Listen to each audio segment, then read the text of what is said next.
Hi everyone, నమస్తే అందరికీ. Welcome to my channel stories by Velakanti. నా స్టోరీస్ వింటున్న ప్రతి ఒక్కరూ ఒక లైక్ ఇవ్వడం మాత్రం మర్చిపోవద్దు. అలాగే నా ఛానల్ని ఇంకా సబ్స్క్రైబ్ చేసుకోకపోతే ఒకసారి సబ్స్క్రైబ్ చేసుకోండి. నా వీడియో నోటిఫికేషన్ రావడానికి ఆ పక్కనున్న బెల్ ఐకాన్ మీద క్లిక్ చేయండి. ఇవి మాత్రమే మీ నుండి నేను కోరుకుంటున్నా. మీరేమో చాలామంది సబ్స్క్రైబ్ చేసుకోకుండా లైక్ ఇవ్వకుండా చూసి వెళ్తున్నారు. అది నాకు ఎంతో బాధగా అనిపిస్తుంది. నన్ను బాధ పెట్టడం మీకు ఇష్టం లేకపోతే దయచేసి ఒక సబ్స్క్రైబ్, వీడియోకి ఒక లైక్, ఇవి రెండే ఖచ్చితంగా చేయండి. నేను మిమ్మల్ని మనస్ఫూర్తిగా వేడుకునేది ఇది ఒక్కటే. దయచేసి ఈ రెండు మాత్రం మర్చిపోవద్దు. అలాగే ఈ రోజు నుంచి నేను పెట్టే ప్రతి వీడియోకి ముందు నేను మీకైతే ఒక జనరల్ నాలెడ్జ్కి సంబంధించిన క్వశ్చన్ అయితే కామెంట్ బాక్స్లో పిన్ చేసి పెడతాను. మీకు ఆన్సర్ చేస్తే కామెంట్ బాక్స్లో కామెంట్ చేయండి. ఇప్పుడు మనం వీడియోలోకి వెళ్దాం. అదొక పోలీస్ స్టేషన్. ఎస్ఐ లేడు. దర్జాగా కాలు మీద కాలు వేసుకొని కూర్చున్నాడు హెడ్ కానిస్టేబుల్. మిగతా వారంతా కూడా జాలీగా ఆడుతూ పాడుతూ ఉన్నారు. ఇంతలో ముగ్గురు వ్యక్తులు హడావుడిగా పోలీస్ స్టేషన్కి రావడం జరిగింది. వారిని చూస్తూనే మిగతా వారంతా అలర్ట్ అయ్యారు. ఎవరు మీరు? ఏం కావాలి అని బిగ్గరగా అరిచాడు head constable. Sir, SI sir లేడా? అతనితో మాట్లాడాలి అన్నారు వారు. సార్ లేడు, విషయం ఏంటో నాకు చెప్పండి, వచ్చాక నేను చెప్తాను అని అడిగాడు. మేము ఒక ఫిర్యాదు ఇవ్వడానికి వచ్చాం సార్ అన్నారు వారు. ఏంటా ఫిర్యాదు, చెప్పండి అని అన్నాడు హెడ్ కానిస్టేబుల్. సార్, మేము ఎస్ఐ సార్నే కలవాలి అని అన్నారు వారు. ఎన్నిసార్లు చెప్పాలి మీకు, అర్థం కాదా? ఎస్ఐ లేడు, సిఐ లేడు, ఉన్నదల్లా హెడ్ కానిస్టేబుల్ వెంకట్ మాత్రమే. వారెవరు సార్ అని వెటకరంగా అడిగాడు అందులో ఒక వ్యక్తి. కోపంతో ఊగిపోయిన హెడ్ కానిస్టేబుల్, నేనేరా నేనే అంటూ ఆ వ్యక్తి చెంప చెల్లుమనిపించాడు. సార్ సార్, వాడికేం తెలియదు, వదిలేయండి, విషయం నేను చెప్తాను అంటూ ముందుకు వచ్చాడు ఒక పెద్దాయన. దాంతో శాంతించిన హెడ్ కానిస్టేబుల్ వెంకట్, చెప్పండి అని ఆ పెద్దాయన్ని కోరాడు. సార్, నా పేరు రమణ, నా కొడుకు పేరు శ్యామ్. గత 3 రోజులుగా నా కుమారుడి ఆత్మ కనిపించడం లేదు. అది వాడి శరీరం వదిలి వెళ్ళిపోయింది అని చెప్పబోతుండగా, ఆగాగు, నీ పేరు రమణ, నీ కుమారుడు శ్యామ్, వాడి ఆత్మ తప్పిపోయింది. అది వెతకడానికి నేను కూడా ఏ లారీ కిందనో బస్సు కిందనో పడి చచ్చి వాడి ఆత్మను తెచ్చి మీకు ఇవ్వాలి, అంతేగా అని అన్నాడు మన వెంకట్. దానికి రమణ అమాయకంగా, అది కాదు సార్ అని అంటుండగా, ఆపండ్రా, జేబులో పర్చిపోయిందని ఫిర్యాదు చేయొచ్చు, ఇంట్లో పెండ్లం లేచిపోయిందని ఫిర్యాదు చేయొచ్చు, కానీ ఈ ఆత్మ లేచిపోవడం ఏంటిరా? పోలీసులు మరీ అంత ఎర్రిపప్పలాగా కనిపిస్తున్నారా? ముందు బయటికి నడవండి అంటూ వారిని బయటికి గెంటేయడానికి ప్రయత్నించాడు వెంకట్. అందుకే సార్ చెప్పాము, మేము ఎస్ఐ సార్తో మాట్లాడాలని అంటూ గట్టిగా అరిచాడు రమణ. ఏంటి, ఈ విషయం మా ఎస్ఐ సార్తో మాట్లాడుతారా? నేను కాబట్టి బయటికి పొమ్మంటున్నా. అదే మా సార్ అయితే తుపాకీ బయటికి తీసి మిమ్మల్ని ఎన్కౌంటర్ చేసేవాడు అని చెప్పాడు వెంకట్. సార్, ఒక్కసారి మేము చెప్పేది వినండి. ఇది అబద్ధమో విచిత్రమో కాదు సార్, మా గుండెల్లో బాధ, ఒక కొడుకు కోసం తల్లిదండ్రులు పడుతున్న ఆవేదన అంటూ కన్నీళ్లు పెట్టుకున్నాడు రమణ. ఆ మాటలు విన్న వెంకట్ కొంచెం శాంతించాడు. సరే, జరిగిన విషయం ఏంటో చెప్పండి అని రమణను కోరాడు. సరిగ్గా 3 రోజుల క్రితం సాయంత్రం అంతా స్నేహితులతో కలిసి ఎంజాయ్ చేసిన శ్యామ్ రాత్రవగానే ఇంటికి తిరిగొచ్చి భోజనం చేసి పడుకున్నాడు. సమయం ఉదయం 6 గంటలు. శ్యామ్, నానా శ్యామ్ అంటూ శ్యామ్ను నిద్ర లేపుతుంది అతని తల్లి లక్ష్మి. కానీ శ్యామ్ నిద్ర లేవడం లేదు. వాడిని కొంతసేపు నిద్రపోనివ్వవే అంటూ లక్ష్మికి చెప్పాడు రమణ. మీరే వాణ్ణి చెడగొడుతున్నారు అంటూ లోపలికి వెళ్ళింది లక్ష్మి. సమయం ఉదయం 11 గంటలు కావస్తుంది. శ్యామ్ ఇంకా నిద్ర లేవలేదు. ఈసారి శ్యామ్ని నిద్ర లేపడానికి రమణ వెళ్ళాడు. బాబు శ్యామ్, ఇంకా పడుకున్నది చాలు, లేచి స్నానం చెయ్యి అంటూ దుప్పటి తీశాడు. కానీ శ్యామ్ లేవలేదు. దాంతో రమణ కొంచెం గట్టిగా అరిచాడు, లేవరా బాబు అంటూ. అయినా శ్యామ్ లేవలేదు. రమణ శరీరంలో వణుకు మొదలైంది. కింద కూర్చొని శ్యామ్ గడ్డం పట్టుకొని అటు ఇటు ఊపుతూ, నాన్న శ్యామ్, అరే నానా శ్యామ్, లేవరా అని బిగ్గరగా అరిచాడు. అది విన్న లక్ష్మి లోపల నుండి పరిగెడుతూ వచ్చింది. ఏమైందండి అంటూ గట్టిగా అరిచింది. శ్యామ్ లేవడం లేదే అంటూ ఏడుస్తూ చెప్పాడు రమణ. దాంతో లక్ష్మి ఒక్కసారిగా కింద పడిపోయింది. బాబు శ్యామ్, లేనానా అంటూ గుండెలు పగిలేలా ఏడుస్తున్నాడు రమణ. ఆ ఏడుపులు విని పక్కింట్లో ఉన్న శ్యామ్ స్నేహితుడు సురేష్ పరిగెడుతూ వచ్చాడు. ఏమైంది అంకుల్ అని రమణని అడిగాడు. బాబు సురేష్, శ్యామ్ లేవడం లేదు, చూడరా అంటూ శ్యామ్ వైపు చూపించాడు. రే శ్యామ్, రే శ్యామ్ అంటూ లేపడానికి ప్రయత్నించాడు సురేష్. అయినా శ్యామ్లో చలనం లేదు. ఉండండి అంకుల్, హాస్పిటల్కి వెళ్దాం, ఆటో తెస్తాను అంటూ వెళ్ళాడు సురేష్. పెళ్ళైన 22 సంవత్సరాల తర్వాత పుట్టిన కొడుకు అలా పడి ఉండడం చూసి శ్యామ్ తల్లిదండ్రులు గుండెలు పగిలేలా రోధిస్తున్నారు. అంతలోనే సురేష్ ఆటో తీసుకొని వచ్చాడు. పదండి అంకుల్, హాస్పిటల్కి వెళ్దాం అంటూ శ్యామ్ తండ్రిని కోరాడు. దాంతో రమణ మరియు సురేష్లు కలిసి శ్యామ్ని ఆటోలోకి మోసుకుంటూ వెళ్లారు. వెనక ఇంకో ఆటోలో శ్యామ్ తల్లి మరియు సురేష్ తల్లిదండ్రులు వెళ్లారు. హాస్పిటల్కి చేరగానే శ్యామ్ని స్ట్రెచర్ మీద పడుకోబెట్టమని ఎమర్జెన్సీ వార్డుకు తీసుకెళ్లారు. సమయానికి డాక్టర్ కూడా అందుబాటులో ఉండటంతో శ్యామ్ని లోపలికి తీసుకెళ్లి వైద్యం మొదలుపెట్టారు. శ్యామ్ తల్లిదండ్రులు బయట భయంతో వణికిపోతున్నారు. కొన్ని నిమిషాల వ్యవధిలోనే డాక్టర్ కూడా బయటికి వచ్చాడు. డాక్టర్ ఏం చెప్తాడో అన్న భయంతో శ్యామ్ తల్లి గట్టిగా కళ్ళు మూసుకుంది. ఏమైంది డాక్టర్ అని అడిగాడు సురేష్. దానికి డాక్టర్ చెప్పిన సమాధానం ఏంటంటే, శ్యామ్ చనిపోలేదు, అలాగని బ్రతికాడని కూడా చెప్పలేను. గుండె చప్పుడు ఆగలేదు, కానీ తను మన మాటలకి స్పందించడం లేదు. ఒక మాటలు చెప్పాలంటే శ్యామ్ బ్రతుకున్న శవంతో సమానం. ఆ మాటలు విన్న శ్యామ్ తల్లిదండ్రులు బోరున విలపించారు. మా అబ్బాయిని మాకు ఇచ్చేయండి, మేము బతికించుకుంటాం అంటూ డాక్టర్ని వేడుకున్నారు. చూడండి, తల్లిదండ్రులుగా మీరు పడే బాధను నేను అర్థం చేసుకోగలను. అలాగే ఒక డాక్టర్ మాటలు మీరు కూడా అర్థం చేసుకోండి. శ్యామ్ని మీరు ఇంటికి తీసుకెళ్ళొచ్చు, కానీ బతికించుకోవడం అనేది ఒక అద్భుతం. అదే జరిగితే ప్రాణం పూసే ఒక వైద్యునిగా ఆనందపడే మొదటి వ్యక్తిని నేనే అని చెప్పాడు. దాంతో శ్యామ్ని అక్కడి నుండి ఇంటికి తీసుకెళ్లారు. శ్యామ్ తల్లిదండ్రులకి సురేష్ ధైర్యం చెప్పాడు. చూడండి అంకుల్, మీరేం బాధపడకండి, శ్యామ్ ఏం చనిపోలేదు, మన ముందే ఉన్నాడు. ఎప్పటికైనా పైకి లేచి మనతో మాట్లాడతాడు. ఒకవేళ నిజంగా శ్యామ్కి ఏమన్నా అయితే మీ రెండో కొడుకుగా నేనున్నాను అని చెప్పాడు. ఆ మాటలు విన్న శ్యామ్ తండ్రి రమణ సురేష్ని గట్టిగా హత్తుకున్నాడు. కానీ సురేష్ మనసు నిండా బయటికి చెప్పుకోలేని దుఃఖం నిండి ఉంది. నిన్నటి వరకు తనతో తిరిగి ఎంజాయ్ చేసిన శ్యామ్ని అలాంటి పరిస్థితుల్లో చూసి తట్టుకోలేకపోతున్నాడు. అలా తన స్నేహితుడి గురించి ఆలోచిస్తూ కూర్చున్నాడు సురేష్. శ్యామ్ మరియు సురేష్కి చిన్నప్పటి నుంచి ఒక అలవాటు ఉండేది. వారికి ఏ కష్టం వచ్చినా మరియు సంతోషం వచ్చినా ఒక రహస్య ప్రదేశానికి వెళ్ళి ఏకాంతంగా గడిపేవారు. ఆ రహస్య ప్రదేశం వీరిద్దరికి తప్ప ప్రపంచంలో ఎవరికీ తెలియదు. అది ఊరికి దూరంగా ఒక అడవిలో ఉన్న చిన్న సొరంగం. సురేష్ ఆ ప్రదేశానికి వెళ్లి కొద్దిసేపు గడిపి రావాలని నిర్ణయించుకున్నాడు. అనుకున్నదే తడువుగా అక్కడికి వెళ్ళిపోయాడు. ఏకాంతమైన అడవి, గాలికి ఊగుతున్న చెట్లు, చెట్ల మీద పక్షుల కూతలు తప్ప ఇంకేమీ వినబడటం లేదు. సురేష్ నెమ్మదిగా నడుచుకుంటూ ఆ సొరంగ మార్గంలోకి వెళ్ళాడు. అక్కడికి చేరుకున్న సురేష్ ఒక్కసారిగా ఆగిపోయాడు. భయంతో వణికిపోతున్నాడు. కారణం, అక్కడ ఎవరో ఒక వ్యక్తి కూర్చొని తనలో తాను నవ్వుతూ ఉన్నాడు. సురేష్కి అక్కడ ఏం జరుగుతుందో అర్థం కావడం లేదు. ఎందుకంటే ఆ ప్రదేశం ఇంతవరకు శ్యామ్ మరియు సురేష్కు తప్ప ఎవరికీ తెలియదు. మరి ఆ మూడో వ్యక్తి ఎవరు? సురేష్ కూడా ఈ విషయం తెలుసుకోవాలనే, ఏయ్ ఎవరు నువ్వు అంటూ గట్టిగా అరిచాడు. సురేష్ని చూసిన ఆ వ్యక్తి అక్కడి నుండి పారిపోయాడు. సురేష్ అతన్ని వెంబడించాడు. అలా వెంబడిస్తూ వెళ్ళిన సురేష్కి ఆ అడవిలో ఇంకో దృశ్యం కనిపించింది. అక్కడ ఎవరో ఒక వ్యక్తి క్షుద్ర పూజలు చేస్తున్నాడు. కనిపించని వ్యక్తులతో ఏవేవో మాటలు మాట్లాడుతున్నాడు. అది చూసిన సురేష్ అక్కడికి నెమ్మదిగా నడుచుకుంటూ వెళ్ళాడు. పూజలో ఉన్న ఆ వ్యక్తి సురేష్ రాకని గమనించి కళ్ళు తెరిచాడు. ఎవరు నీవు? ఏం కావాలి నీకు అని సురేష్ని అడిగాడు. స్వామి, నా పేరు సురేష్. ఇక్కడ ఉన్న రహస్య సొరంగ మార్గంలోకి నేను నా స్నేహితుడు శ్యామ్ వచ్చేవాళ్ళం. కానీ ఇప్పుడు నా స్నేహితుడు శ్యామ్ ఒక విచిత్ర పరిస్థితిలో ఉన్నాడు. అందుకే ఆ బాధను తట్టుకోలేక ఈ రహస్య ప్రదేశంలో కొద్దిసేపు గడుపుదామని వచ్చాను. కానీ ఇక్కడ మొదటిసారిగా ఒక కొత్త వ్యక్తిని చూశాను. అతను మాత్రం నన్ను చూసి భయంతో పరిగెడుతున్నాడు. ఇంతకీ ఆ వ్యక్తి ఎవరు? అతనికి ఈ రహస్య ప్రదేశం ఎలా తెలుసో అంతు చిక్కడం లేదు స్వామి అని జరిగిన విషయం చెప్పాడు. ఆ మాటలు విన్న ఆ స్వామీజీ, ఇంతకీ నీ స్నేహితుడు ఎక్కడున్నాడు అని అడిగాడు. ఇంట్లో స్వామి, ఊపిరి ఉన్న శవంలో పడి ఉన్నాడు. ఆ బాధని చూడలేక ఇక్కడికి వచ్చేశాను అని చెప్పాడు. అయితే నన్ను అక్కడికి తీసుకెళ్లగలవా అని అడిగాడు స్వామీజీ.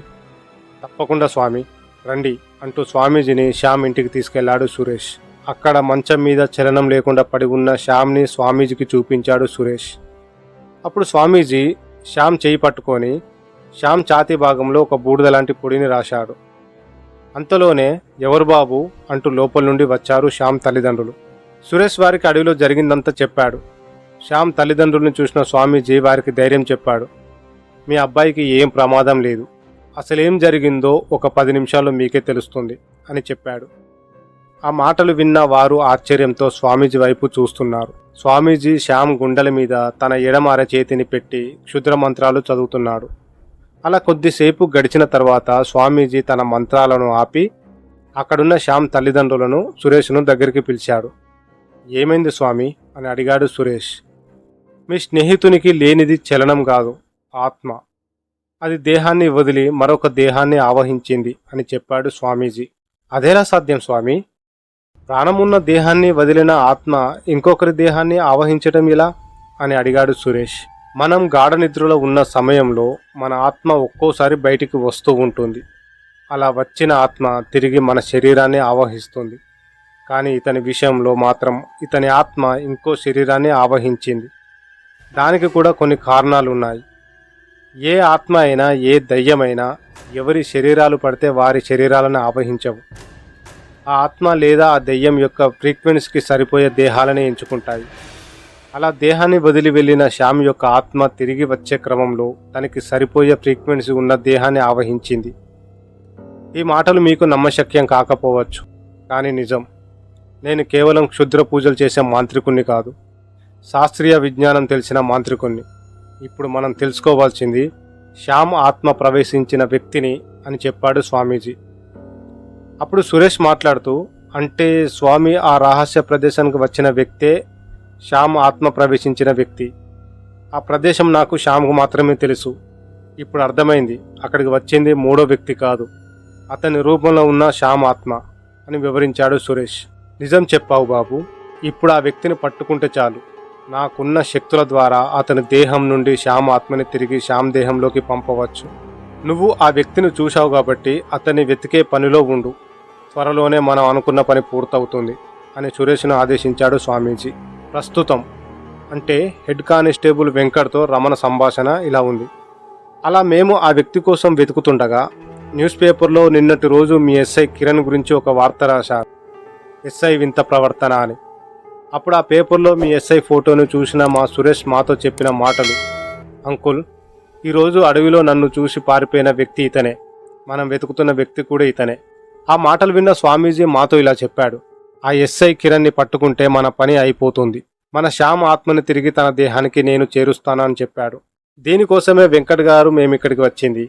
మీరు చేయి చేసుకున్నారే, వీడే మా శ్యామ్ స్నేహితుడు సురేష్ అని జరిగిన విషయం మొత్తం హెడ్ కానిస్టేబుల్ వెంకట్కి చెప్పాడు శ్యామ్ తండ్రి రమణ.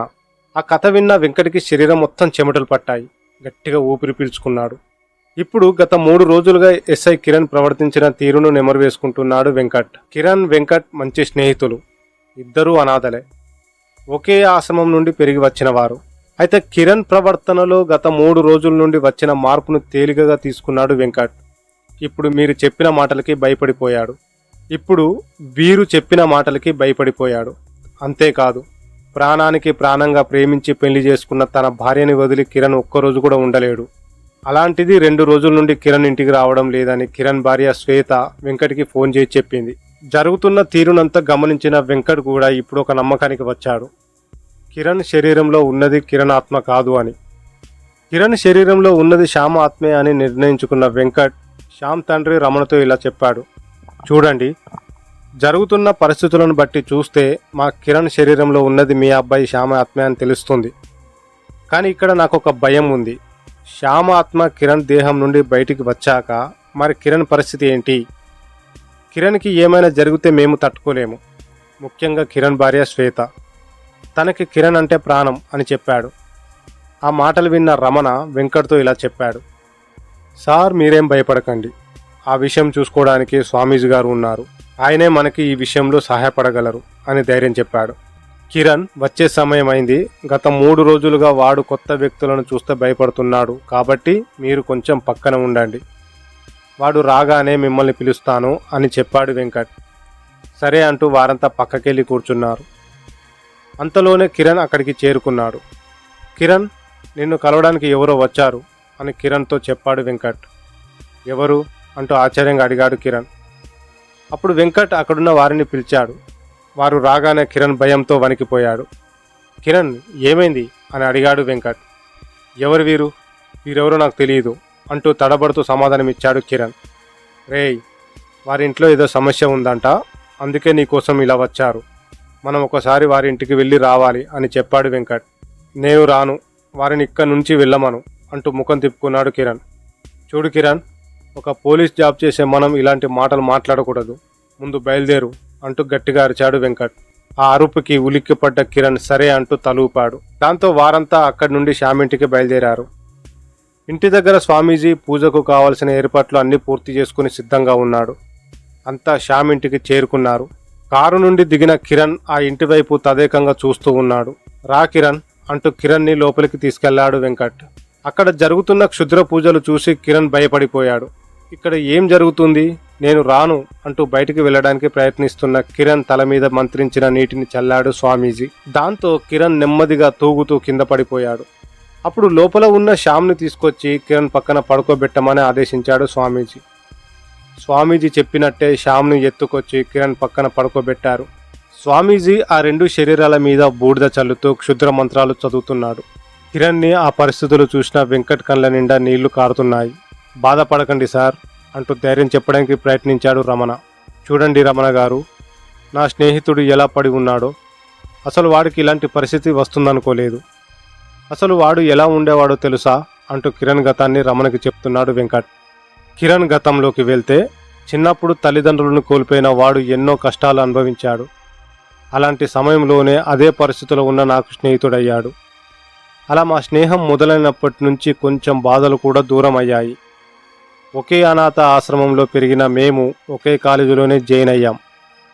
అప్పుడే కిరణ్కి పరిచయం అయింది శ్వేత. అందంతో పాటు చాలా తెలివైన అమ్మాయి. తను చదువులో ఎప్పుడు ముందుండేది. తను ఒక గొప్పింటి అమ్మాయి, కానీ మాకు తల్లిదండ్రులు లేరని తెలిసి మాతో చాలా స్నేహంగా ఉండేది. కానీ ఒకరోజు తనకి మార్కులు తక్కువ వచ్చాయన్న కారణంతో ఆత్మహత్య చేసుకోబోయింది. అప్పుడు కిరణ్కి తనపై పిచ్చ కోపం వచ్చింది. తన చెంప చెల్లుమనిపించి తనతో ఇలా చెప్పాడు. చూడు శ్వేత, మార్కులు తక్కువ వచ్చినందుకు చనిపోవడమే పరిష్కారం అయితే మరి జీవితంలో మేము ఎన్నిసార్లు చనిపోవాలి? ఆడించడానికి తల్లి లేదు, పడిపోతే పట్టుకోవడానికి తండ్రి లేదు, తినడానికి తిండి లేదు, తాగడానికి నీళ్లు కూడా దొరకని పరిస్థితి. మనసు కార్చే కన్నీటిని తలుచుకొని మేమెన్నిసార్లు చనిపోవాలి? కానీ ఇవన్నీ మాకు జీవితం మీద కసిని పెంచాయే తప్ప ఆత్మహత్యకు ప్రోత్సహించలేదు. చివరిగా ఒక మాట శ్వేత, ఓడిపోయిన దారులన్నీ గెలుపుకి అవసరమయ్యే ఆయుధాలు, కాబట్టి నువ్వు ఖచ్చితంగా గెలుస్తావు అంటూ శ్వేతకి ధైర్యం చెప్పాడు కిరణ్. అప్పటి నుండి శ్వేత మనసులో కిరణ్ ఒక బలంగా నిలిచిపోయాడు. ఆ బలమే తన భర్త కావాలని శ్వేత కూడా అనుకుంది. చదువులు పూర్తయిన వెంటనే తన మనసులో ఉన్న మాట కిరణ్కి చెప్పింది శ్వేత. ఆ మాటలు విన్న కిరణ్ శ్వేతని గట్టిగా హత్తుకొని నుదుటి మీద ముద్దు పెట్టాడు. చూడు శ్వేత, నీలాంటి అమ్మాయి భార్యగా రావడం నేను సాధించిన మొదటి విజయంగా భావిస్తా అని చెప్పాడు కిరణ్. కానీ అనాథ అయిన కిరణ్కి శ్వేతనిచ్చి పెళ్లి చేయడం శ్వేత ఇంట్లో ఒప్పుకోలేదు. కానీ కిరణ్ మంచితనం చూసి శ్వేత తండ్రి కిరణ్కి ఒక అవకాశం ఇచ్చాడు. నువ్వు కష్టపడి మంచి ఉద్యోగం సాధిస్తే నీకు నా కూతుర్నిచ్చి పెళ్లి చేస్తా అని చెప్పాడు. దాంతో కిరణ్ రాత్రి పగలు కష్టపడి ఎస్ఐ ఉద్యోగం సాధించి శ్వేత మెడలో తాళి కట్టాడు. అప్పటి నుండి శ్వేతని ఒక దేవతలాగా చూసుకుంటున్నాడు. అలాంటి మంచి భర్త, మంచి స్నేహితుడు మా కిరణ్ అంటూ కిరణ్ గతాన్ని అక్కడున్న వారందరికీ చెప్పాడు వెంకట్. ప్రస్తుతంలోకి వస్తే స్వామీజీ మంత్రాలు ఆపి రాగి చెంబులో ఉన్న కొన్ని నీటి చుక్కలను శ్యామ్ ముఖం మీద చల్లాడు. శ్యామ్ శరీరంలో కదలిక వచ్చింది.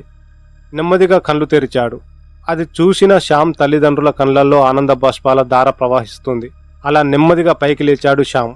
నాన్న శ్యామ్ అంటూ శ్యామ్ను గట్టిగా హత్తుకుంది శ్యామ్ తల్లి. ఏమైందమ్మా అంటూ తల్లిని అడిగాడు శ్యామ్. ఏమి లేదు బాబు, నీకు ఆరోగ్యం సరిగ్గా లేకపోతే ఈ స్వామీజీ వచ్చి నయం చేశాడు అని బదులిచ్చింది శ్యామ్ తల్లి. కానీ కిరణ్ శరీరంలో కదలిక లేదు. పక్కనే ఉన్న కిరణ్ని చూశాడు శ్యామ్. బాబు, ఇతని ఎక్కడైనా చూశావా అంటూ శ్యామ్ని అడిగాడు స్వామీజీ. ఎక్కడో చూసినట్టుంది స్వామి అని అన్నాడు శ్యామ్. బాగా ఆలోచించి చెప్పు బాబు అని శ్యామ్ని ఆదేశించాడు స్వామీజీ. దాంతో శ్యామ్ కిరణ్ని తదేకంగా చూడసాగాడు. అలా చూస్తున్న శ్యామ్ ఒక్కసారిగా భయపడిపోయాడు. స్వామి, ఇతడు చనిపోయాడు. ఇతన్ని నేను చూశాను. అంటూ భయంతో వణుకుతూ సమాధానమిచ్చాడు శ్యామ్. ఆ మాటలు విన్న వారంతా ఒక్కసారిగా షాక్కు గురయ్యారు. వెంకట్ గుండె ఆగినంత పనైంది. ఎక్కడ చూశావు బాబు అంటూ శ్యామ్ని అడిగాడు వెంకట్. అదే గుర్తు రావడం లేదు, కానీ ఇతను చనిపోయింది మాత్రం నిజం అని చెప్పాడు శ్యామ్. బాగా ఆలోచించు బాబు అంటూ శ్యామ్ని కోరాడు స్వామీజీ. స్వామి, నాకు అదంతా ఒక కలలో చూసినట్టు గుర్తు అని చెప్పాడు శ్యామ్. స్వామీజీ కూడా కిరణ్ నాడిని శ్వాసని పరీక్షించాడు, కానీ ఫలితం లేదు. కిరణ్ మరణించాడు. అక్కడున్న వారందరికీ శ్యామ్ మాటలు అర్థం కావడం లేదు, కానీ స్వామీజీకి తెలుసు అదంతా జరిగింది కలలో కాదు, శ్యామ్ ఆత్మ బయటికి వెళ్ళినప్పుడు చూసిన నిజమని. ఒక 10 నిమిషాలు మీతో మాట్లాడాలి అని శ్యామ్ని తప్ప మిగతా వారందరినీ ఒక గదిలోకి తీసుకెళ్లి వారితో ఇలా చెప్పాడు. చూడండి, శ్యామ్ చెప్పిన మాటల్లో నిజం ఉంది. కిరణ్ చనిపోయాడు, కానీ చూసింది మాత్రం శ్యామ్ కాదు, శ్యామ్ ఆత్మ. సరిగ్గా కిరణ్ చనిపోయిన సమయంలోనే శ్యామ్ ఆత్మ కిరణ్ దేహంలోకి ప్రవేశించింది. కానీ కిరణ్ ఎలా చనిపోయాడు, ఎక్కడ చనిపోయాడు అది తెలియాలంటే శ్యామ్ మాత్రమే చెప్పగలడు. కిరణ్ ముఖం చూసిన వెంటనే అతను చనిపోయిన విషయం శ్యామ్కి గుర్తొచ్చింది. కిరణ్ చనిపోయిన ప్రదేశం తెలిస్తే శ్యామ్ ఆ ప్రదేశం చూసి అక్కడేం జరిగిందో చెప్పగలడు. ఆ మాటలు విన్న వెంకట్ ఒక్కసారిగా కుప్పకూలిపోయాడు. కిరణ్ మరణించాడన్న నిజం జీర్ణించుకోలేని వెంకట్ దుఃఖంతో కుంగిపోయాడు. అక్కడున్న వారంతా వెంకటిని ఓదార్చారు. చూడు బాబు, నీ మిత్రుడు ఎలా మరణించాడో తెలుసుకోవాలంటే 3 రోజుల క్రితం రాత్రి అతడు ఎక్కడ ఉన్నాడు, ఎవరితో ఉన్నాడు మనం తెలుసుకోవాలి. దానికన్నా ముందు ఈ నిజం తన భార్యకి తెలియాలి.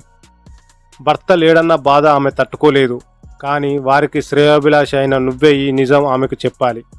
ఇప్పుడు తన భర్త చివరి చూపును మాత్రమే మనం ఇవ్వగలం అని వెంకట్కి చెప్పాడు స్వామీజీ. ఆ మాటలు విన్న వెంకట్ ఇంకా కుమిలిపోయాడు.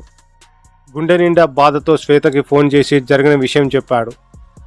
ఫోన్ గోడకేసి కొట్టి ఉన్న చోట కుప్ప కూలిపోయింది శ్వేత. తనని దేవతలా చూసుకునే భర్త ఇక లేడన్న బాధతో గుండెలు బాదుకుంటూ రోధిస్తుంది. కిరణ్ శవాన్ని ఇంటికి తీసుకొచ్చారు వెంకట్ మరియు మిగతా పోలీస్ సిబ్బంది. కిరణ్ని అలా చూసిన శ్వేత కిరణ్ మీద పడుకొని ఏడుస్తుంది. తన కూతురు జీవితాన్ని తలుచుకుంటూ వెక్కి వెక్కి ఏడుస్తున్నారు శ్వేత తల్లిదండ్రులు.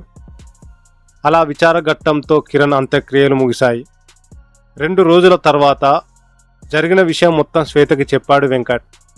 కిరణ్ ఎలా చనిపోయాడో తెలియాలంటే మనం ఆ స్వామీజీని కలవాలి అని చెప్పాడు. తన భర్త మరణాన్ని ఇంకా జీర్ణించుకోలేని శ్వేత తన భర్త మరణానికి గల కారణాన్ని తెలుసుకోవడానికి వెంకట్తో పాటు కలిసి స్వామీజీని కలవడానికి శ్యామ్ ఇంటికి వెళ్ళింది. స్వామీజీ మరియు రమణ ఇద్దరు బయట కూర్చొని ఉన్నారు. అక్కడికి చేరుకున్నారు వెంకట్ మరియు శ్వేత. స్వామి, ఈమె కిరణ్ భార్య అంటూ శ్వేతని పరిచయం చేశాడు వెంకట్. చూడమ్మా, నీ భర్త మరణాన్ని నువ్వు ఇంకా జీర్ణించుకోలేకపోతున్నావని నాకు తెలుసు, కానీ అసలు అతను ఎలా చనిపోయాడు అన్నది మన ముందు ఉన్న ప్రశ్న. కిరణ్కి ఎవరైనా శత్రువులు ఉన్నారా అంటూ శ్వేతను అడిగాడు స్వామీజీ. లేదు స్వామి అంటూ బాధతో తలూపుతూ చెప్పింది శ్వేత. అలా వారు మాట్లాడుకుంటుండగా శ్యామ్ బయటికి వచ్చాడు. బాబు శ్యామ్, ఈమె చనిపోయిన కిరణ్ భార్య శ్వేత అంటూ పరిచయం చేశాడు స్వామీజీ. ఆమెను చూసిన శ్యామ్ ఒక్కసారిగా స్తంభించిపోయాడు. భయంతో వెనక్కి అడుగులు వేశాడు. ఏమైంది బాబు అంటూ శ్యామ్ని అడిగాడు స్వామీజీ. కిరణ్ని చంపింది ఈమె కిరణ్ని చంపింది అంటూ భయంతో వెనక్కి పడిపోయాడు. ఆ మాటలు విన్న వారంతా ఒక్కసారిగా నోళ్లు వెళ్ళబెట్టారు. ఎవరితను, ఏం మాట్లాడుతున్నాడు, నా కిరణ్ని నేనెందుకు చంపుకుంటాను అంటూ బోరున విలిపిస్తుంది శ్వేత. స్వామి, కిరణ్ని గొంతు నొక్కి చంపింది ఈమెనే స్వామి అంటూ వారించాడు శ్యామ్. అతడు అబద్ధం చెప్తున్నాడు. నా ప్రాణమైన కిరణ్ని అసలు నా చేతులతో నేను చంపడం ఏమిటి? అసలు ఇక్కడేం జరుగుతుంది వెంకట్ అంటూ శ్వేత బోర్మంటుంది. అసలు అక్కడ ఏం జరుగుతుందో మిగతా వారెవరికి కూడా అర్థం కావడం లేదు. వెంకట్, నువ్వు ముందు శ్వేతని ఇంటి దగ్గర వదిలిరా, జరిగింది ఏంటో నేను చెప్తా అని వెంకట్కి చెప్పాడు స్వామీజీ. సరే స్వామి అంటూ శ్వేతని అక్కడి నుండి తీసుకెళ్లాడు వెంకట్. శ్వేతని ఇంటి దగ్గర వదిలి, చూడు శ్వేత, నువ్వేం భయపడకు, అసలు జరిగింది ఏంటో నేను తెలుసుకొని వస్తాను అంటూ శ్వేతకి ధైర్యం చెప్పి తిరిగి స్వామీజీ వద్దకు చేరుకున్నాడు వెంకట్. అసలేం జరుగుతుంది స్వామి? కిరణ్ని శ్వేత చంపడమేంటి? అసలు శ్యామ్ చెప్తున్న మాటలు నిజమెంత అని అడిగాడు వెంకట్. చూడు వెంకట్, జరిగిందంతా నిజం, కానీ శ్వేత కిరణ్ని ఎందుకు చంపిందో అర్థం అవ్వడం లేదు. ఆ నిజం తెలుసుకోవాలి అంటే అసలు ఆ రోజు రాత్రి ఏం జరిగిందో తెలుసుకోవాలి. ఏంటి స్వామి మీరు మాట్లాడేది అనే ఆవేశంతో అడిగాడు వెంకట్. చూడు వెంకట్, జరిగింది శ్యామ్ చూడలేదు, శ్యామ్ ఆత్మ చూసింది. అందుకే కిరణ్ని చూసిన వెంటనే కిరణ్ చనిపోయిన విషయం శ్యామ్కి గుర్తొచ్చింది. అలాగే శ్వేతని చూసిన వెంటనే ఆమె కిరణ్ని చంపింది అన్న విషయం శ్యామ్ మనకి చెప్పాడు. ఈ సృష్టిలో అబద్ధాలాడే మనుషులు ఉండొచ్చు, కానీ అబద్ధాలాడే ఆత్మ ఉండదు. అది చూసిన విషయాన్నే శ్యామ్ ద్వారా మనకు చెప్తుంది. ఆ మాటలు విన్న వెంకట్ ఏమీ మాట్లాడలేని పరిస్థితిలో ఉండిపోయాడు. వెంకట్, నువ్వు శ్వేతతో ఒక్కసారి మాట్లాడు. కిరణ్ ప్రవర్తన మారిన ముందు రోజు ఆ రాత్రి అసలు ఏం జరిగింది, వారు ఎక్కడికి వెళ్ళారు, వారి మధ్య ఏదైనా గొడవ జరిగిందా అన్న విషయాలు నువ్వు శ్వేతని అడిగి తెలుసుకో. అప్పుడే మనకు అన్ని నిజాలు తెలుస్తాయి అని చెప్పాడు స్వామీజీ. సరే స్వామి అంటూ వెంటనే శ్వేతకి ఫోన్ చేశాడు వెంకట్. శ్వేత, నిన్నొక విషయం అడగాలి. అసలు కిరణ్ ప్రవర్తన మారిన ముందు రోజు మీరు ఎక్కడికి వెళ్ళారు, అక్కడ ఏం జరిగిందో చెప్పగలవా అని శ్వేతని అడిగాడు వెంకట్. అప్పుడు శ్వేత వెంకట్కి ఇలా చెప్పసాగింది. ఆ రోజు రాత్రి ఎప్పటిలాగే నేను కిరణ్ కలిసి కారులో బయటికి వెళ్ళాం. సిటీ సెంట్రల్ మాల్ దగ్గరికి వెళ్ళి కార్ పార్కింగ్ చేశాం. అలా మేము ఇద్దరం కొద్దిసేపు మాట్లాడుకున్నాం. అప్పుడు కిరణ్ ఉన్నట్టుండి ఇక చాలు అంటూ కారు స్టార్ట్ చేసి నన్ను ఇంటి దగ్గర వదిలి ఒంటరిగా వెళ్ళిపోయాడు. ఆ క్షణం నుంచి కిరణ్ ప్రవర్తన పూర్తిగా మారిపోయింది. అసలు ఇంటికి కూడా రాలేదు అని జరిగినదంతా వెంకట్కి చెప్పింది శ్వేత. ఫోన్ పెట్టేసిన వెంకట్, స్వామి, శ్వేత చెప్పిన దాని ప్రకారం చూస్తే సిటీ సెంట్రల్ మాల్ దగ్గర ఏదో జరిగింది. నాకు తెలిసి అక్కడే శ్యామ్ ఆత్మ కిరణ్ దేహంలోకి ప్రవేశించింది. అందుకే అప్పటి నుండి కిరణ్ ప్రవర్తన కూడా మారింది అని తన అభిప్రాయాన్ని స్వామీజీకి చెప్పాడు వెంకట్. అలా అయితే అక్కడే మనకి కావలసిన పరిష్కారం కూడా లభిస్తుంది అని వెంకట్కి చెప్పాడు స్వామీజీ. స్వామి, సిటీ సెంట్రల్ మాల్కి చుట్టూ సీసీ కెమెరాలు ఉన్నాయి కాబట్టి మనం అక్కడికి వెళ్ళి వాటిలో రికార్డ్ అయిన దృశ్యాలు చూస్తే అక్కడ ఏం జరిగిందో మనకి తెలిసిపోతుంది. చాలా బాగా చెప్పావు, తక్షణమే మనం బయలుదేరాలి అని అన్నాడు స్వామీజీ. స్వామి, శ్యామ్ను కూడా మనతో తీసుకెళ్దామా అని అడిగాడు వెంకట్. వద్దు బాబు, శ్యామ్ ఇక్కడే ఉండని. ఒకవేళ మనకు శ్యామ్ సహాయం అవసరమైతే అప్పుడు తీసుకెళ్దాం. ప్రస్తుతానికి మనమంతా వెళ్ళి అక్కడ ఏం జరిగిందో తెలుసుకుందాం అని అన్నాడు. శ్యామ్ తప్ప మిగిలిన వారందరూ సిటీ సెంట్రల్ మాల్కి చేరుకున్నారు. స్వామి, మీరంతా ఇక్కడే ఉండండి, నేను వెళ్ళి పార్కింగ్ ప్రదేశంలో ఉన్న కెమెరాలో రికార్డ్ అయిన ఫుటేజీ తీసుకుని వస్తాను అంటూ లోపలికి వెళ్ళాడు వెంకట్. ఏదో కేసు విచారణ అని చెప్పి ఆ సీసీటీవీ ఫుటేజ్ను సంపాదించాడు వెంకట్. స్వామి, దొరికింది అంటూ ఆత్రంగా వచ్చాడు వెంకట్. అందరూ కలిసి ఆ ఫుటేజ్ని తీసుకొని అక్కడి నుండి వెంకట్ ఇంటికి వెళ్లారు. అందరూ వెంకట్ ఇంట్లో టీవీ ముందు ఆసక్తిగా కూర్చున్నారు. అసలు మనం ఏం చూడబోతున్నామో అన్న ఒత్తిడితో గోళ్లు కొరుకుతూ కూర్చున్నారు. ఆ సీసీ కెమెరాలో రికార్డ్ అయిన దృశ్యాలు టీవీలో చాలా స్పష్టంగా కనిపిస్తున్నాయి. సీసీ కెమెరా ప్రకారం అప్పుడు సమయం అర్ధరాత్రి 2 గంటలు. అప్పుడే కిరణ్ కారు వచ్చి పార్కింగ్ ప్రదేశంలో ఆగింది. కిరణ్, శ్వేత ఇద్దరు నవ్వుతూ మాట్లాడుకుంటున్నారు. ఉన్నట్టుండి ఒక్కసారిగా శ్వేత కిరణ్ గొంతు నులిమేసింది. కిరణ్ తప్పించుకోవడానికి ఎంత ప్రయత్నించినా శ్వేత వదల్లేదు. చివరికి కిరణ్ ప్రాణం పోయింది. ఆ దృశ్యాలు చూసి భయంతో వణికిపోయాడు వెంకట్. సురేష్ మరియు రమణ అయితే నోళ్లు వెళ్ళబెట్టారు. ఆ హత్య జరిగిన 1 నిమిషంలోనే కిరణ్ కారు వేసుకొని అక్కడి నుండి వెళ్ళిపోయాడు. కారణం, సరిగ్గా అప్పుడే శ్యామ్ ఆత్మ కిరణ్ దేహంలోకి ప్రవేశించింది. అది ఆ కెమెరాలో రికార్డ్ అయింది. తన కొడుకు యొక్క ఆత్మ చూసిన రమణకి ఒళ్ళంతా చెమటలు పట్టాయి. కానీ వెంకట్కి మాత్రం అసలు శ్వేత ఎందుకు అలా చేసిందో ఆలోచిస్తున్నాడు. అప్పుడు స్వామీజీకి ఏదో అనుమానం కలిగి, వెంకట్, కిరణ్ చనిపోయిన వీడియో ఇంకొకసారి పెట్టు అని కోరాడు. దాంతో వెంకట్ ఆ వీడియోని తిరిగి ప్లే చేశాడు. ఆ వీడియోని తదేకంగా చూస్తున్న స్వామీజీకి ఒళ్ళు గగురు పొడిచే ఒక నిజం కనిపించింది. వెంటనే గట్టిగా అరుస్తూ అక్కడ ఉన్న వారందరినీ టీవీ ముందుకు పిలిచాడు. స్వామీజీ చూపించిన ఆ దృశ్యం చూసి అందరూ ఒక్కసారిగా స్తంభించిపోయారు. కారణం, కిరణ్ని చంపగానే శ్వేత శరీరంలో నుండి ఒక భయంకరమైన ప్రేతాత్మ బయటికి వచ్చింది.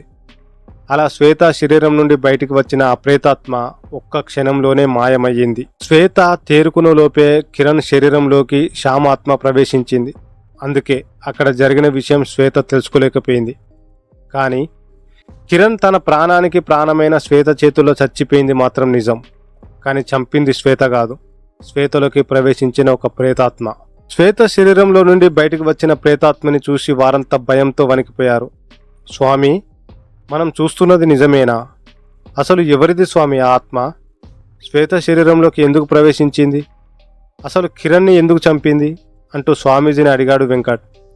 చూడు వెంకట్, మీరు గమనించాల్సిన విషయం ఏంటంటే శ్వేత శరీరంలోకి ప్రవేశించింది కిరణ్ని చంపింది ఆత్మ కాదు, ప్రేతాత్మ. రెండింటికి తేడా ఏంటి స్వామి అని అడిగాడు సురేష్. చూడు బాబు, మనిషి చనిపోయిన తర్వాత ఆ దేహం నుండి బయటికి వచ్చిన ఆత్మ 3 రకాలుగా మారే అవకాశం ఉంటుంది.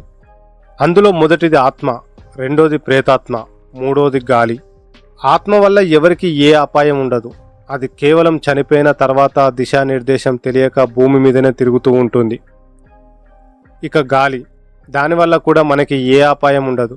అది కేవలం మనుషులను తన వింత చేష్టలతో భయపెడుతూ ఉంటుంది. ఇవి ఎక్కువగా పాడుబడిన భవనాలలో, శిథిలమైన కోటలలో ఉంటాయి. గాలిలో కుర్చీ ఊగటం, తలుపులు వాటంతటవే పడిపోవటం, ఇంట్లో వస్తువులు గాలికి ఎగరటం, ఇవన్నీ గాలి యొక్క చేష్టలు. ఇక చివరిది ప్రేతాత్మ. ఇది మాత్రం చాలా భయంకరమైనది. ఒక వ్యక్తి చనిపోయారని తెలిసినా కూడా ఆ దేహం మీద ఇష్టం చావక ఏదో ఒక దేహాన్ని ఆవహించి మనుషులకు హాని కలిగించేలా ప్రవర్తిస్తుంది. తీరని కోరికల వలనే అది ప్రేతాత్మగా మారే అవకాశం ఉంది. ఇక్కడ తెలుసుకోవాల్సిన విషయం ఏంటంటే శ్వేత శరీరంలోకి ప్రవేశించిన ప్రేతాత్మకి కిరణ్ మీద పగ తీర్చుకోవాలనే కోరిక ఉంది. అదే ఇప్పుడు కిరణ్ ప్రాణాలు తీసింది అని జరిగింది చెప్పాడు స్వామీజీ. ఇంతకా ప్రేతాత్మ ఎవరిది స్వామి? అసలు కిరణ్ని చంపాల్సిన అవసరం ఏంటి అని అడిగాడు వెంకట్. ఇప్పుడు మన ముందు ఉన్న ప్రశ్న అదే వెంకట్. దానికంటే ముందు కిరణ్ జీవితం గురించి నేను తెలుసుకోవాలి. కిరణ్ ఎవరికైనా అపాయం చేశాడా? శ్వేత కన్నా ముందే కిరణ్కి ఏ అమ్మాయితో అయినా పరిచయం ఉందా? వృత్తిరీత్యా ఎస్ఐ అయిన కిరణ్ ఎవరికైనా అన్యాయం చేశాడా? ఇవన్నీ నాకు తెలియాలి అన్నాడు స్వామీజీ. స్వామి, కిరణ్ని నేను 13 సంవత్సరాల వయసు అప్పటి నుంచి చూస్తున్నాను. వాడు చాలా మంచివాడు, ఎవరికి ఏ అపాయం చేయనివాడు అని చెప్పాడు వెంకట్. చూడు వెంకట్, నువ్వు జరిగింది శ్వేతకి చెప్పి వచ్చే అమావాస్య రోజున ఊరు బయట ఉన్న అడవిలోకి తీసుకురా. అక్కడ ఏం చెయ్యాలో నేను చేస్తా అన్నారు స్వామీజీ. సరే స్వామి అన్నాడు వెంకట్. ఇక మేము వెళ్ళొస్తాం బాబు అంటూ అక్కడి నుండి బయలుదేరారు స్వామీజీ, రమణ, సురేష్. శ్వేత ఇంటికి వెళ్ళి జరిగిందంతా చెప్పాడు వెంకట్. తన చేతుల్లోనే తన భర్త ప్రాణం పోయిందన్న నిజం తెలిసి కుంగిపోయింది శ్వేత. ఏం బాధపడకు శ్వేత, దీనికి కారణమైన ఆ ప్రేతాత్మ గురించి తెలుసుకోవడానికి స్వామీజీ గారు తన శక్తులన్నిటిని ఉపయోగిస్తున్నారు. అందుకే మనల్ని ఈ అమావాస్య రోజున ఒక రహస్య ప్రదేశానికి రమ్మన్నాడు అని శ్వేతకు వివరించాడు వెంకట్. ఆ మరుసటి రోజే స్వామీజీని కలవడానికి వెళ్ళింది శ్వేత. ఏంటమ్మా ఇలా వచ్చావు అని ఆ శ్వేతని అడిగాడు స్వామీజీ. స్వామి, కిరణ్ హత్యలో నాకు ఒక అనుమానం ఉంది అని స్వామీజీకి చెప్పింది శ్వేత. ఏంటమ్మా అది అని ఆతృతగా అడిగాడు స్వామీజీ. స్వామి, ఇది నాకు కిరణ్కి మాత్రమే తెలిసిన విషయం. మేము కాలేజీలో చదువుకునేటప్పుడు దివ్య అనే ఒక అమ్మాయి ఉండేది. తనంటే వెంకట్కి చాలా ఇష్టం. కానీ తనొక రోజు వచ్చి కిరణ్ని ప్రేమిస్తున్నాను అని కిరణ్ కూడా తనను ప్రేమించాలని బలవంత పెట్టింది. కానీ దానికి కిరణ్ ఒప్పుకోలేదు. నేను శ్వేతని పెళ్లి చేసుకోబోతున్నానని తన ముఖం మీద చెప్పాడు. ఆ రోజు నుంచి దివ్య కాలేజీకి రావడం మానేసింది. కానీ ఇదంతా వెంకట్కి తెలియదు. తెలిస్తే తను బాధపడతాడని కిరణ్ కూడా చెప్పలేదు. నన్ను కూడా చెప్పొద్దు అన్నాడు.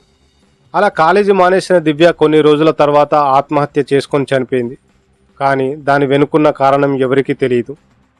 తనకి దక్కని కిరణ్ నాకు దక్కడన్న కోపంతోనే దివ్య ప్రేతాత్మగా మారి నా శరీరం ద్వారా కిరణ్ ప్రాణం తీసిందని నా అనుమానం స్వామి అంటూ జరిగింది మొత్తం చెప్పింది శ్వేత. అమ్మా శ్వేత, సరైన సమయంలో సరైన నిజం చెప్పావు. నీ అనుమానంలో ఉన్న ఆంతర్యాన్ని అమావాస్య రోజున బయట పెడతా. అక్కడికి నువ్వు ఖచ్చితంగా వచ్చి తీరాలి. ఎందుకంటే ఆ రోజు నాకున్న శక్తులతో దివ్య యొక్క ప్రేతాత్మని తిరిగి నీ శరీరంలోకి రప్పించి జరిగిన నిజాన్ని బయట పెడతా. దానివల్ల జరిగే పరిణామాల్ని కూడా ఆపగలం అని చెప్పాడు స్వామీజీ. సరే స్వామి, మీరు చెప్పినట్టే అమావాస్య రోజున నేను కూడా వస్తాను అంటే అక్కడి నుండి వెళ్ళిపోయింది శ్వేత. అందరూ ఎదురు చూస్తున్న అమావాస్య రోజు రానే వచ్చింది. అమావాస్య సమయం సాయంత్రం 6 గంటలు. ఊరికి దూరంగా దట్టమైన అడవి. స్వామీజీతో పాటు శ్యామ్ తండ్రి రమణ, సురేష్ కూడా ఉన్నారు. స్వామీజీ పూజకు ఏర్పాట్లు చేస్తున్నాడు. అంతలోనే శ్వేత మరియు వెంకట్ కూడా అక్కడికి చేరుకున్నారు. స్వామి, ఇప్పుడు ఏం చేయబోతున్నారంటూ స్వామీజీని అడిగాడు వెంకట్. ఆ ప్రేతాత్మని శ్వేత శరీరంలోకి రప్పించి జరిగిన విషయం తెలుసుకోబోతున్నాం అని చెప్పాడు స్వామీజీ. అర్థమైంది స్వామి అంటూ తలూపాడు వెంకట్. దాంతో స్వామీజీ తన పనిని మొదలుపెట్టాడు. శ్మశానం నుండి తెచ్చిన శవాల బూడిదతో ఆత్మలను రప్పించగలిగే ఒక చక్రం గీసి క్షుద్ర మంత్రాలు చదువుతున్నాడు. చుట్టూ నిశ్శబ్దం, కేవలం స్వామీజీ మంత్రాలు మాత్రమే వినబడుతున్నాయి. అందరూ శ్వేత వైపు ఆసక్తిగా చూస్తున్నారు. శ్వేత మాత్రం బయటికి చెప్పలేని భయంతో వణుకుతూ ఉంది. ఉన్నట్టుండి భయంకరంగా నవ్వుతున్నాడు వెంకట్. ఆ నవ్వు చూసి అక్కడున్న వారంతా ఒక్కసారిగా ఉలిక్కిపడ్డారు. అది చూసిన శ్వేత, ఏమైంది వెంకట్ అని అడిగింది. వెంకట్ కాదు, దివ్య అంటూ అడవంతా దద్దరిల్లేలా అరిచాడు వెంకట్. చెట్ల మీదున్న పక్షులన్నీ ఎగిరిపోయాయి. స్వామీజీ పెట్టిన దీపం ఆరిపోయింది. ఎందుకు నన్ను పిలిచారు అంటూ తన 2 చేతుల్ని బలంగా నేల మీద కొట్టాడు వెంకట్. వెంకట్ చేష్టలు అక్కడున్న వారందరినీ తీవ్ర భయాందోళనకు గురిచేశాయి. ఇక్కడ జరుగుతున్న పరిణామాల్ని అర్థం చేసుకున్న స్వామీజీ, నీ పేరేంటి అంటూ వెంకట్ని అడిగాడు. దివ్య అంటూ సమాధానం ఇచ్చాడు వెంకట్. అప్పుడే తేరుకున్న అందరికీ అర్థమైంది, శ్వేత శరీరంలోకి రావాల్సిన ప్రేతాత్మ వెంకట శరీరాన్ని ఆవహించిందని. దాంతో ఒక్కసారిగా అందరూ కంగుతిన్నారు. స్వామీజీ మాత్రం తను అడగాల్సిన ప్రశ్నలు వెంకట శరీరంలో ఉన్న దివ్యని అడగటం మొదలుపెట్టాడు. చూడు దివ్య, అసలు నువ్వు వెంకట శరీరాన్ని ఎందుకు ఆవహించావు అని అడిగాడు స్వామీజీ. నన్ను ప్రేమించిన వాడు కదా, అందుకే ప్రేమతో ఆవహించాను అంటూ వెక్కిలి నవ్వులు నవ్వుతూ సమాధానమిచ్చింది దివ్య. ఏంటి నువ్వు చెప్పేది? అసలు ఏం జరిగింది? నువ్వు ఎందుకు చనిపోయావు అంటూ వెంకట శరీరంలో ఉన్న దివ్యని అడిగాడు స్వామీజీ. అప్పుడు దివ్య తన గతం గురించి చెప్పిన మాటలు. నా పేరు దివ్య, నాకు చదువు అంటే చాలా ఇష్టం. ఆ ఇష్టంతోనే కాలేజీలో మంచి మార్కులు తెచ్చుకునేదాన్ని. అదే కాలేజీలో చదువుతున్న కిరణ్, శ్వేత, వెంకట్ నా తోటి విద్యార్థులు. వారితో నాకు ఎక్కువగా పరిచయం ఉండేది కాదు. కానీ ఒకరోజు శ్వేతకు నాకన్నా తక్కువ మార్కులు వచ్చాయని తను ఆత్మహత్య చేసుకోవడానికి ప్రయత్నించింది. ఆ సమయంలో శ్వేతకి కిరణ్ చెప్పిన మాటలు, శ్వేతలో ధైర్యాన్ని నింపిన విధానం నాకు ఎంతగానో నచ్చింది. ఇలాంటి అబ్బాయి తోడుగా ఉంటే నా జీవితం కూడా ఎంతో గొప్పగా ఉంటుందని కిరణ్ మీద ఎంతో ప్రేమ పెంచుకున్నాను. ఒకరోజు అదే విషయం కిరణ్కి కూడా చెప్పాను. కానీ తను నా ప్రేమను అంగీకరించలేదు. కారణం, అప్పటికే కిరణ్, శ్వేతలు వివాహానికి కూడా సిద్ధమయ్యారు. అప్పుడే నాకు ఇంకో విషయం తెలిసింది, వెంకట్ నన్ను ప్రేమిస్తున్నాడని. వెంకట్ మంచివాడే, తన మీద నాకు కూడా అభిమానం ఉంది. కానీ మనసులో కిరణ్ని పెట్టుకొని వెంకట్ ప్రేమను అంగీకరించడానికి నా మనసు ఏమాత్రం ఒప్పుకోలేదు. అందుకే వారిద్దరికి దూరంగా ఉండాలని కాలేజీకి కూడా వెళ్ళడం మానేశా. అదే సమయంలో నా తల్లి కూడా అనారోగ్యంతో మరణించింది. దాంతో తీవ్ర మానసిక వేదనకి గురయ్యి చివరికి ఆత్మహత్య చేసుకొని నా చేతులతోనే ప్రాణం తీసుకున్నాను అని జరిగిన విషయం మొత్తం చెప్పింది దివ్య. దాంతో అక్కడున్న వారంతా దివ్య గతం విని కన్నింటి పర్యంతమయ్యారు. అప్పుడు స్వామీజీ మాట్లాడుతూ, అసలు నువ్వు కిరణ్ని ఎందుకు చంపావు అని గట్టిగా అడిగాడు. నేను కిరణ్ని చంపడమేంటి? అసలు నేను కిరణ్ని చంపలేదు అంటూ అంతే గట్టిగా సమాధానం ఇచ్చింది దివ్య. అంటే కిరణ్ని చంపింది నువ్వు కాదా అంటూ దివ్యని భయపెట్టడానికి ప్రయత్నించాడు స్వామీజీ. కిరణ్ని నేను చంపలేదు చంపలేదు చంపలేదు అని అరుస్తూ వెంకట్ శరీరం నుండి మాయమయ్యింది దివ్య. అప్పుడు ఆ పరిస్థితి నుండి తేరుకున్న వెంకట్ శ్వేత వైపు తదేకంగా చూస్తున్నాడు. ఏంటి వెంకట్ అలా చూస్తున్నావు అని అడిగింది శ్వేత. ఏమీ లేదు. ఏంటి, ఇంకా ప్రేతాత్మ నీ శరీరంలోకి రాలేదు అని చూస్తున్నా అన్నాడు వెంకట్. అప్పుడే వచ్చి వెళ్ళిపోయింది అని అన్నాడు సురేష్. ఏంటి, వచ్చి వెళ్ళిపోయిందా అని అడిగాడు వెంకట్. వచ్చి వెళ్ళిపోయింది, కానీ అది వచ్చింది శ్వేత శరీరంలోకి కాదు, నీ శరీరంలోకి అని సురేష్ చెప్పగానే వెంకట్ స్తంభించిపోయాడు. కొద్దిసేపు నోటి నుండి మాట కూడా రాలేదు. అసలు ఆ ప్రేతాత్మ నా శరీరంలోకి ఎందుకు వచ్చింది స్వామి అని స్వామీజీని అడిగాడు వెంకట్. చూడు వెంకట్, అది ప్రేతాత్మ కాదు, ఆత్మ. నీ శరీరం యొక్క ఫ్రీక్వెన్సీని బట్టి అది నీ దేహాన్ని ఆవహించింది అని చెప్పాడు స్వామీజీ. కానీ ఆ ఆత్మ దివ్యది అని వెంకట్కి చెప్పలేదు స్వామీజీ. కారణం, వెంకట్కి దివ్య మీదున్న ప్రేమ. అప్పుడు శ్వేత స్వామీజీని ఇలా అడిగింది. స్వామి, ఆ ఆత్మ ప్రేతాత్మ కాకపోతే మరి నా శరీరంలోకి చేరి కిరణ్ని ఎందుకు చంపింది? నా కిరణ్ని నా నుండి ఎందుకు దూరం చేసింది అంటూ స్వామీజీని ప్రశ్నించింది శ్వేత. చూడు శ్వేత, కిరణ్ని చంపింది వెంకట్ శరీరంలోకి చేరిన ఆత్మ కాదు, నీ శరీరంలోకి చేరిన ప్రేతాత్మ. కానీ ఇప్పుడు ఆ ప్రేతాత్మని నీ శరీరంలోకి తీసుకురాలేము. కిరణ్ని చంపాలన్న తన కోరిక తీరిపోవడంతో ఆ ప్రేతాత్మ ఈ లోకాన్ని వదిలి వెళ్ళిపోయింది అని స్వామీజీ చెప్పగానే అందరూ మౌనంగా ఉండిపోయారు. శ్వేత మాత్రం, మరి మీరు ఆత్మని ఎందుకు పిలిచారు స్వామి? దాని వెనుకున్న కారణం ఏంటి అని అడగ్గా స్వామీజీ మాట్లాడుతూ, దాని వెనుకున్న కారణం నీ అనుమానం నిజం కాదు అని చెప్పడానికే ఈ ఆత్మని పిలిచాను. ఇప్పటికైనా తెలుసుకో అమ్మా, నీ భర్తను చంపింది ఈ దివ్య కాదు అని. మరి శ్వేత శరీరంలోకి చేరి కిరణ్ని చంపిన ఆ ప్రేతాత్మ ఎవరిది స్వామి? అసలు కిరణ్ని ఎందుకు చంపింది? కిరణ్పై అంత పగ పెంచుకున్న ఆ వ్యక్తి ఎవరు అంటూ స్వామీజీని ప్రశ్నించాడు వెంకట్. కిరణ్ తల్లి. కిరణ్ కన్న తల్లే కిరణ్ని చంపింది అని స్వామీజీ చెప్పగానే అక్కడున్న వారందరూ ఒక్కసారిగా స్తంభించిపోయారు. ఆ నిజం వినగానే అందరి రోమాలు నిక్కబొడుచుకున్నాయి. ఏంటి స్వామి మీరు చెప్పేది? కిరణ్ తల్లే కిరణ్ ప్రాణం తీసిందా? అంటే శ్వేత శరీరంలోకి చేరిన ఆ ప్రేతాత్మ కిరణ్ తల్లిదా అంటూ నమ్మశక్యం కాని నిజాన్ని అడిగాడు వెంకట్. అవును వెంకట్, కిరణ్ ప్రాణం తీసింది కిరణ్ కన్న తల్లే. కిరణ్ ప్రాణం పోవడంతో శాంతించిన ఆ ప్రేతాత్మ శ్వేత శరీరంతో పాటు ఈ లోకానికి కూడా వదిలి వెళ్ళిపోయింది అని చెప్పాడు స్వామీజీ. ఆ మాటలు విన్న శ్వేత మరియు మిగిలిన వారంతా ఉన్న చోటు నుండి కదలేకపోతున్నారు. జరిగిన ఘోరం వెనుకున్న ఆ ఊహించని మలుపును వారు జీర్ణించుకోలేకపోతున్నారు. అలా నిల్చున్న వారిని ఉద్దేశిస్తూ స్వామీజీ ఇలా చెప్పాడు. చూడండి, ఈ నిజం మీకు నమ్మశక్యం కాకపోవచ్చు, కానీ ఇది జరిగిన నిజం. కిరణ్ తల్లే శ్వేత శరీరంలోకి చేరి కిరణ్ ప్రాణాలు తీసింది అని కళాఖండిగా చెప్పాడు స్వామీజీ. కిరణ్ తల్లే కిరణ్ని చంపిందన్న నిజం తెలియగానే అక్కడున్న వారందరికీ నోటి నుండి మాటలు కూడా రావడం లేదు. ఆ షాక్ నుండి తేరుకున్న వెంకట్, అసలు ఈ నిజం మీకెలా తెలుసు స్వామి అంటూ స్వామీజీని అడిగాడు. చూడు వెంకట్, కిరణ్ నీకు 13 సంవత్సరాల వయసు నుండి తెలుసు. శ్వేతకి కాలేజీ నుండి పరిచయం. నువ్వు చెప్పిన దాని ప్రకారం కిరణ్ ఎవరికీ హాని చేయలేదు. అందుకే ఎంత వెతికినా కిరణ్ హత్యలో నాకు ఏ ఆధారాలు లభించలేదు. అప్పుడే నాకు ఒక ఆలోచన తట్టింది. అసలు కిరణ్ అనాథ ఆశ్రమానికి ఎప్పుడు వచ్చాడు? ఏ వయసులో వచ్చాడు? నీకు కిరణ్ 13 సంవత్సరాల వయసు నుండే తెలుసు. మరి అంతకుముందు కిరణ్ గతం ఏంటి? ఇవన్నీ తెలుసుకోవడానికే నేను కిరణ్ పెరిగిన అనాథ ఆశ్రమానికి వెళ్ళాను. అక్కడే నాకు కొన్ని ఆధారాలు దొరికాయి. ఆ ఆధారాలతో కిరణ్ సొంత ఊరికి చేరుకున్నాను. ఆశ్రమంలో లభించిన కిరణ్ యొక్క చిన్నప్పటి ఫోటో తీసుకొని అక్కడ కొందరిని కిరణ్ గురించి అడిగాను. అక్కడే కిరణ్ యొక్క బాల్య జీవితం గురించి నాకొక నిజం తెలిసింది. కిరణ్ తండ్రి ఒక రైతు కూలి. ఎంతో కష్టపడి కిరణ్ తల్లిని కిరణ్ని పోషించేవాడు. కిరణ్ అంటే తండ్రికి ప్రాణం.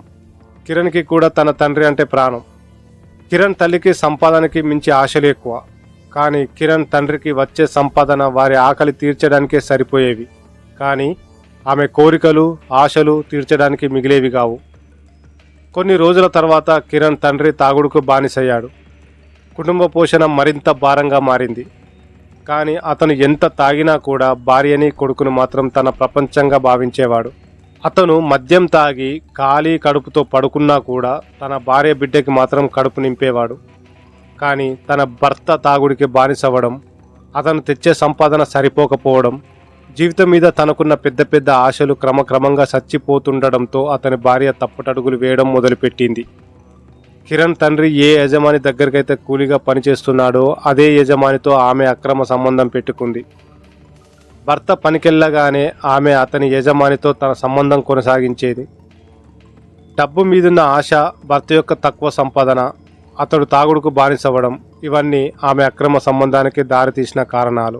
అలా కొన్ని రోజులు గడిచిన తర్వాత కిరణ్ తండ్రికి ఆమె పైన అనుమానం వచ్చింది. ఆమె వేసుకుంటున్న మంచి మంచి చీరలు మరియు తనతో ఆమె ప్రవర్తిస్తున్న తీరు అతడికి ఆమె పైన అనుమానం కలిగేలా చేశాయి. అలా ఒకరోజు పనికెళ్తున్నాను అని చెప్పి వెళ్ళాడు కిరణ్ తండ్రి. అదే సమయంలో ఎప్పటిలాగానే అతని యజమాని ఆ ఇంటికి చేరుకున్నాడు. భార్య మీదున్న అనుమానంతో పనికెళ్లకుండా వెనక్కి వచ్చాడు కిరణ్ తండ్రి. బయట అతని యజమాని బుల్లెట్ బండి చూసి అనుమానంతో ఇంటికి వెనుక వైపున్న కిటికీ దగ్గరికి వెళ్ళాడు. అప్పుడే తన అనుమానం నిజమని తేలింది. తన భార్య పరాయి వ్యక్తితో అలా ఉండటం చూసి తట్టుకోలేకపోయాడు. ఇప్పుడు నిలదీస్తే తన భార్య చేసిన పని అందరికీ తెలుస్తుందని ఆ క్షణం మౌనంగా ఉండిపోయాడు. ఆ రోజు రాత్రి తాగకుండా ఇంటికి వచ్చి భార్యను నిలదీశాడు కిరణ్ తండ్రి. ఆమె మాత్రం ఏమీ తెలియనట్టు బుకాయిస్తుంది. తాను చూసిన నిజాన్ని చెప్పగానే ఆమె స్తంభించిపోయింది. నన్ను క్షమించండి, నేనింక ఏ తప్పు చేయను అని భర్తని వేడుకుంది. దాంతో అతను కూడా భార్య మీదున్న ప్రేమతో ఆమె క్షమించాడు. జరిగినదంతా కిరణ్ చూస్తూనే ఉన్నాడు. తన తల్లి మీద ద్వేషం పెంచుకున్నాడు. అయినా ఆమెలో ఏమాత్రం మార్పు రాలేదు. చివరికి తన భర్తనే చంపాలన్న క్రూరమైన ఆలోచన వచ్చింది. ఆ పథకంలో భాగంగానే ఒకరోజు రాత్రి గాఢ నిద్రలో ఉన్న భర్తని తన చీరతోనే గొంతు బిగించి చంపేసింది. ఆ శబ్దానికి తేరుకున్న కిరణ్ ఆ సన్నివేశం చూసి భయంతో వణికిపోయాడు. కానీ తన తల్లి మీద కోపంతో పక్కన ఉన్న రోకలతో తన తల్లి తల మీద గట్టిగా బాదాడు. దాంతో ఆమె అక్కడికక్కడే కుప్ప కూలిపోయింది. తన తండ్రిని దూరం చేసిందన్న కోపంతో కిరణ్ ఆ పని చేశాడు. ఊర్లో అందరికీ తెలిస్తే తానే ఇద్దరిని చంపాడేమో అనుకుంటారన్న భయంతో ఆ ఊరు విడిచి వెళ్ళిపోయాడు. అలా ఊరు విడిచి వచ్చిన కిరణ్ని ఆ అనాథ ఆశ్రమ యజమాని చూసి ఆశ్రమానికి తీసుకొచ్చాడు. కానీ కిరణ్ మాత్రం జరిగిన దారుణం ఎవరికీ చెప్పకుండా తన మనసులోనే దాచుకున్నాడు. కానీ కిరణ్కి తెలియని నిజం ఏంటంటే తన తల్లి చనిపోలేదు. కొన ఊపిరితో కొట్టుకుంటున్న ఆమెను ఆ ఊర్లో వాళ్ళు ఆసుపత్రిలో చేర్చి ప్రాణాలు కాపాడారు. కానీ తలకి తగిలిన గాయం వలన ఆమె మతస్థిమితం కోల్పోయింది. కేవలం తన కొడుకు కొట్టిన దెబ్బ మాత్రమే గుర్తుపెట్టుకుంది. తన ప్రాణాలు తీయాలనుకున్న తన కొడుకుపై పగ పెంచుకుంది. కానీ కొన్ని రోజుల క్రితం ఆరోగ్యం క్షీణించడంతో ఆమె మరణించింది. అలా మరణించిన ఆమె ప్రేతాత్మగా మారి కిరణ్ ప్రాణాలు తీసింది. ఇప్పుడు తెలిసిందిగా కిరణ్ని తన తల్లి ఎందుకు చంపిందో అంటూ జరిగిన దారుణం గురించి చెప్పాడు స్వామీజీ. కిరణ్ జీవితంలో జరిగిన దారుణం గురించి విని అక్కడున్న వారంతా కన్నీటి పర్యతమయ్యారు. తన భర్తని తలుచుకొని కుమిలిపోతున్న శ్వేతకి ధైర్యం చెప్తున్నారు అక్కడ వారంతా. స్వామి, కిరణ్ చనిపోయే సమయానికి నేను 3 నెలల గర్భవతిని. చిన్న వయసులోనే కిరణ్ తన తండ్రిని కోల్పోయాడు. ఇప్పుడు తన బిడ్డను చూసే అవకాశం లేకుండా నన్ను, నా కడుపులో ఉన్న బిడ్డని వదిలి దూరంగా వెళ్ళిపోయాడు అంటూ వెక్కి వెక్కి ఏడుస్తుంది శ్వేత. చూడమ్మ శ్వేత, కిరణ్ నిన్ను వదిలి ఎక్కడికి వెళ్ళడు, తిరిగి నీ బిడ్డగా జన్మిస్తాడు అంటూ శ్వేతని ఓదార్చాడు స్వామీజీ. శ్వేత కన్నీళ్లను తుడవడానికి ఆకాశం నుండి ఒక్కసారిగా ఉరుములు మెరుపులతో కూడిన భారీ వర్షం కురుస్తుంది. విషాదం అలుకున్న ఆ సన్నివేశంలో దట్టమైన అడవిలో కురుస్తున్న భారీ వర్షంలో ఈ కథ ముగిసింది. సో ఇదండి స్టోరీ. ఐ హోప్ ఈ స్టోరీ మీకు నచ్చిందని అనుకుంటున్నాను. నచ్చితే ఒక లైక్ ఇవ్వండి, అలాగే షేర్ చేయండి. ఇంకా నా ఛానల్ని ఎవరైతే సబ్స్క్రైబ్ చేసుకోలేదో సబ్స్క్రైబ్ చేసుకొని పక్కన ఉన్న బెల్ ఐకాన్ మీద క్లిక్ అయితే చేయండి. ఎందుకంటే నేను పంపే వీడియోలు ఫస్ట్ నోటిఫికేషన్ మీకైతే వస్తాయి. సో మళ్ళీ ఒక వీడియోతో మళ్ళీ కలుసుకుందాం. అప్పటి వరకు ఉంటాను. బాయ్.